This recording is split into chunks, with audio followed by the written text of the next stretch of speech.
आज हम आपको बताएंगे कि सीटेट का सिलेबस क्या है, इसमें कौन कौन से टॉपिक है और कितने कितने नंबर का है। साथ में ये भी जानेंगे कि इसके एग्ज़ाम डेट क्या है, पेपर 1 और पेपर 2 का टाइमिंग क्या है एंड क्वालिफाई करने का स्कोर कितने का होगा। चलिए वीडियो को स्टार्ट करते हैं। सबसे पहले कुछ ऑफिशियल नोटिफिकेशन देख लेते हैं और उसे जान लेते हैं कि उसमें क्या दिया हुआ है। उम्मीदवारों को दिनांक 8/2/2026 को आयोजित होने वाले पेपर 2 सुबह 7:30 बजे और पेपर 1 12 बजे परीक्षा केंद्र पर रिपोर्ट करना होगा। अर्थात परीक्षा शुरू होने से 120 मिनट पहले आपको परीक्षा केंद्र पे पहुंचना होगा। जो उम्मीदवार दिनांक 8/2/2026 को आयोजित होने वाले पेपर 2 के लिए सुबह 9:30 बजे के बाद और पेपर 1 के लिए दोपहर 2:30 बजे के बाद परीक्षा केंद्र पर रिपोर्ट करेंगे, उन्हें परीक्षा में बैठने की अनुमति नहीं दी जाएगी।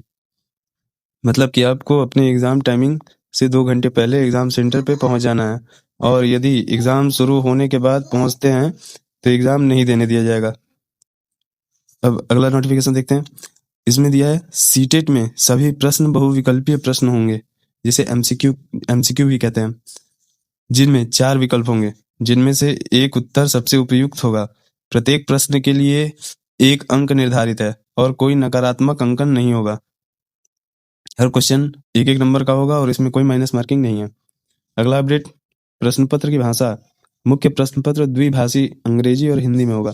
एनसीटीई अधिसूचना संख्या 76/4/2010 एनसीटीई एकेडमी दिनांक 11/2/2011 के अनुसार टेट परीक्षा में 60% या उससे अधिक अंक प्राप्त करने वाले व्यक्ति को टेट उत्तीर्ण माना जाएगा। इसमें भी 2 ऑप्शन है।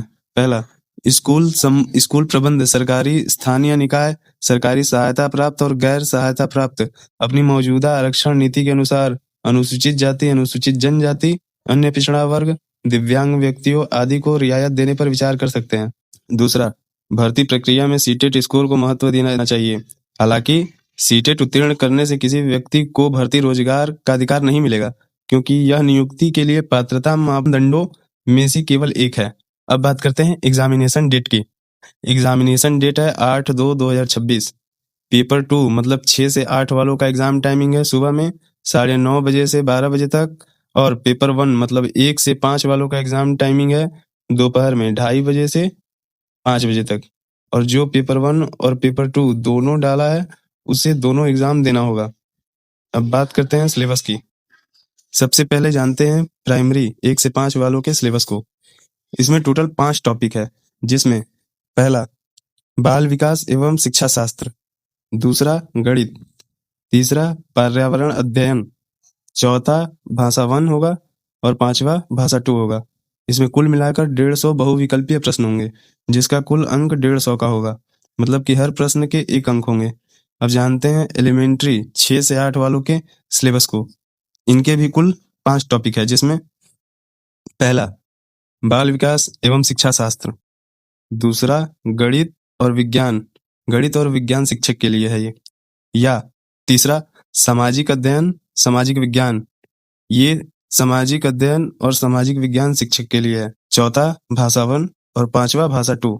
इसमें भी कुल 150 बहुविकल्पीय प्रश्न होंगे, जिसका कुल 150 अंक होगा। अब एक एक करके सभी टॉपिक के विषय को जानते हैं। सबसे पहले पेपर 1 1 से 5 वालों के विषय को जानते हैं। पहला बाल विकास एवं शिक्षा शास्त्र।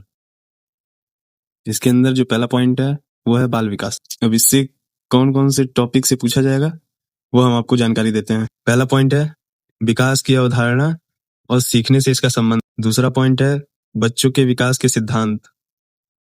तीसरा पॉइंट है अनुवांशिकता और पर्यावरण का प्रभाव। चौथा पॉइंट सामाजिक प्रक्रिया, सामाजिक विश्व और बच्चे। अगला पॉइंट है पियाजे, कोहलबर्ग और वाइगोत्स्की सिद्धांत और आलोचनात्मक दृष्टिकोण। उसके बाद अगला पॉइंट है बाल केंद्रित एवं प्रगतिशील शिक्षा की अवधारणा है। उसके बाद अगला पॉइंट है बुद्धिमत्ता की संरचना का आलोचनात्मक दृष्टिकोण। उसके बाद अगला पॉइंट है बहुआयामी बुद्धिमत्ता। उसके बाद भाषा और विचार। फिर उसके बाद लिंग एक सामाजिक संरचना के रूप में, लिंग भूमिकाएं, लिंग पक्षपात और शैक्षिक अभ्यास। अगला पॉइंट है सीखने वालों में व्यक्तिगत भिन्नताएं भाषा, जाति, लिंग, समुदाय, धर्म आदि की विविधता पर आधारित अंतर को समझना।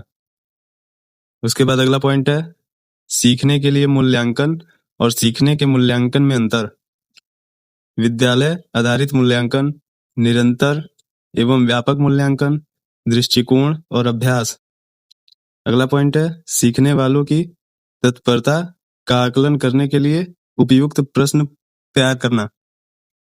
कक्षा में सीखने एवं आलोचनात्मक सोच को बढ़ाने हेतु और उपलब्धि के मूल्यांकन हेतु। अब बात करते हैं दूसरे पॉइंट की। इसमें जो है वो है खामोशी शिक्षा की अवधारणा और विशेष आवश्यकता वाले बच्चों को समझना। अब इसके जो पॉइंट्स हैं वो जानते हैं। उसमें है वंचित एवं वंचित पृष्ठभूमि वाले विविध विद्यार्थियों की आवश्यकताओं को संबोधित करना। नेक्स्ट पॉइंट है सीखने में कठिनाई, अक्षमता आदि वाले बच्चों की आवश्यकताओं को संबोधित करना। उससे अगला पॉइंट है प्रतिभाशाली, रचनात्मक तथा विशेष रूप से सक्षम बच्चों को संबोधित करना। अब बात करते हैं तीसरे विषय की, सीखना और शिक्षण शास्त्र। अब इसके अंदर जो पॉइंट्स हैं वो है बच्चे कैसे सोचते हैं और सीखते हैं, बच्चे स्कूल प्रदर्शन में क्यों और कैसे असफल होते हैं। अगला पॉइंट है शिक्षण एवं अधिगम की मूल प्रक्रियाएं, बच्चों की सीखने की रणनीतियां, सीखना एक सामाजिक गतिविधि के रूप में, सीखने का सामाजिक संदर्भ। उससे अगला पॉइंट है बच्चा एक समस्या समाधानकर्ता और वैज्ञानिक अन्वेषक के रूप में। अगला पॉइंट है अधिगम की वैकल्पिक अवधारणाएं, बच्चों की त्रुटियों को सीखने की प्रक्रिया में महत्वपूर्ण कदम के रूप में समझना। नेक्स्ट पॉइंट है संज्ञान और भावनाएं। अगला पॉइंट प्रेरणा और अधिगम। उसके बाद है सीखने में योगदान देने वाले कारक, व्यक्तिगत एवं पर्यावरणीय। अब बात करते हैं दूसरे टॉपिक की जो मैथमेटिक्स है। इसमें जो आपका आएगा वो है पहला विषय वस्तु। इससे रिलेटेड जो है टॉपिक उसमें आएगा ज्यामिति से रिलेटेड। दूसरा पॉइंट है आकृतियां एवं स्थानिक समझ, आकृतियां एवं स्थानिक समझ। तीसरा पॉइंट है हमारे आसपास ठोस वस्तुएं। चौथा पॉइंट है संख्याएं। पांचवा पॉइंट है जोड़ एवं घटाव। छठवां पॉइंट है गुणा। सातवां है भाग। फिर उसके बाद का पॉइंट है मापन। फिर आ जाता है आपका वजन। ये सारे टॉपिक से रिलेटेड जो है आपके क्वेश्चन आएंगे, तो मैं उन टॉपिक को शॉर्ट्स में आपको जानकारी दे रहा हूँ। इसके बाद आएगा आपका समय। फिर इसके बाद जो आपका टॉपिक पूछा जाएगा वो आयतन से संबंधित पूछा जाएगा। उसके बाद आपका डेटा संधारण। उसके बाद आपका आएगा पैटर्न्स से रिलेटेड जो सब्जेक्ट होंगे वो। उसके बाद आपका आएगा धन। उसके बाद सेकेंड ऑप्शन है शैक्षणिक मुद्दे, और इससे जो रिलेटेड टॉपिक है उसमें पहला पॉइंट गणित का स्वरूप, तार्किक चिंतन, बच्चों की सोच और तर्क के पैटर्न को समझना तथा अर्थ निर्माण और सीखने की रणनीतियां। नेक्स्ट पॉइंट है पाठ्यक्रम में गणित का स्थान। उसके बाद है गणित की भाषा। फिर उसके बाद आपका आएगा सामुदायिक गणित। फिर उसके बाद औपचारिक और अनौपचारिक तरीकों से मूल्यांकन। फिर इसके बाद आपका आएगा शिक्षण की समस्याएं। फिर इसके बाद आपका आएगा त्रुटि विश्लेषण और अधिगम व शिक्षण से संबंधित पहलू। फिर इसके बाद आपका होगा नैदानिक और उपचारात्मक शिक्षण। अब तीसरे पॉइंट की बात करते हैं। जो तीसरा टॉपिक है वो है पर्यावरण अध्ययन। अब इसमें जो आपका है पहला वो है विषय वस्तु। इससे जो संबंधित टॉपिक है वो है पहला परिवार और मित्र। फिर नेक्स्ट जो है वो आपका आएगा संबंध से रिलेटेड। फिर इसके बाद काम और खेल से रिलेटेड। फिर आपका आएगा जानवर से रिलेटेड। फिर आपका आएगा पौधे से रिलेटेड। उसके बाद आपका भोजन से रिलेटेड आएगा। फिर अगला आएगा आश्रय और निवास से रिलेटेड। ये सारे टॉपिक से आपके क्वेश्चन पूछे जाएंगे, तो मैं उन सारी टॉपिक्स की आपको जानकारी दे रहा हूँ। तो इन चीजों को ध्यान रखिएगा कि आपके किस सब्जेक्ट में किस किस टॉपिक से रिलेटेड आपके क्वेश्चंस आएंगे। उसके बाद आपका आएगा जल, फिर उसके बाद आपका यात्रा, फिर उसके बाद आपका जो टॉपिक होगा वो होगा वे चीजें जो हम बनाते और करते हैं। अब बात करते हैं इसी में दूसरे नंबर की।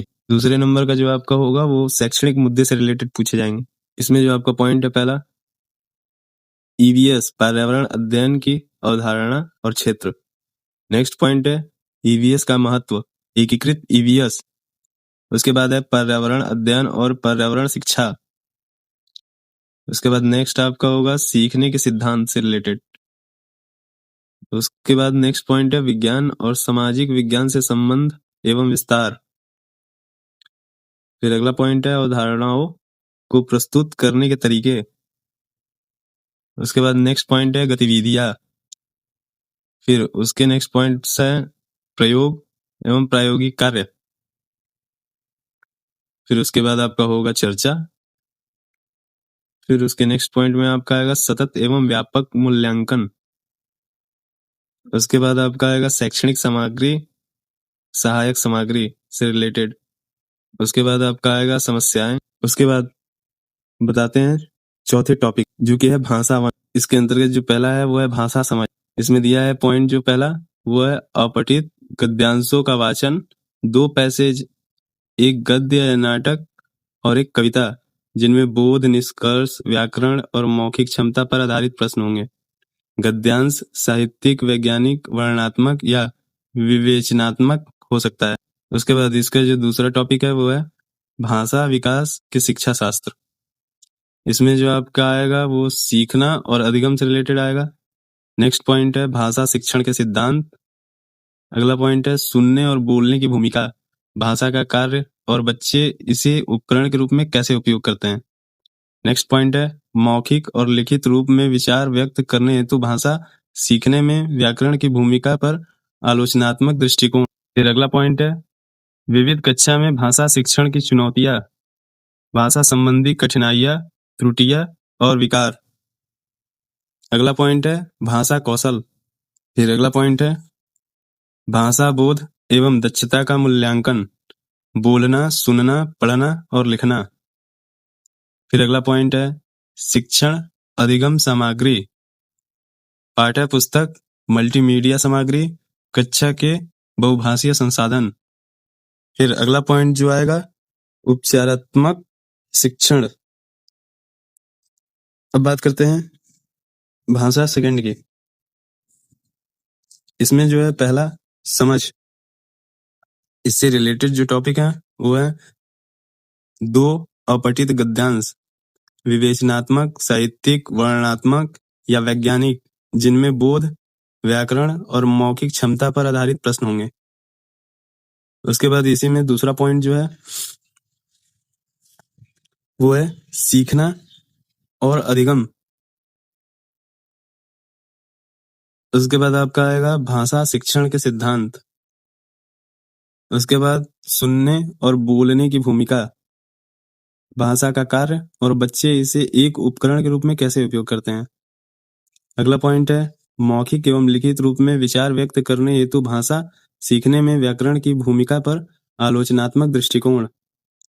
अगला पॉइंट है विविध कक्षा में भाषा शिक्षण की चुनौतियां, भाषा संबंधी कठिनाइयां, त्रुटियां और विकार। नेक्स्ट पॉइंट है भाषा कौशल। फिर उससे अगला पॉइंट है भाषा बोध और दक्षता का मूल्यांकन, बोलना, सुनना, पढ़ना और लिखना। फिर अगला पॉइंट है शिक्षण अधिगम सामग्री, पाठ्य पुस्तक, मल्टीमीडिया सामग्री, कक्षा के बहुभाषीय संसाधन। और जो लास्ट है वो है उपचारात्मक शिक्षण। ये आपके जो थे वो 1 से 5 वालों के लिए सिलेबस थे, किस किस सब्जेक्ट से क्वेश्चन पूछा जाएगा वो सारी जानकारियां थी, और उसमें किस किस टॉपिक से क्वेश्चन पूछे जाएंगे ये सारा डिटेल हमने आपको बता दिया। अगर वीडियो पसंद आया हो तो प्लीज़ लाइक एंड सब्सक्राइब कर दीजिएगा, और अगर कोई और जानकारी चाहिए होगा तो प्लीज़ कमेंट जरूर करिएगा। जय हिंद।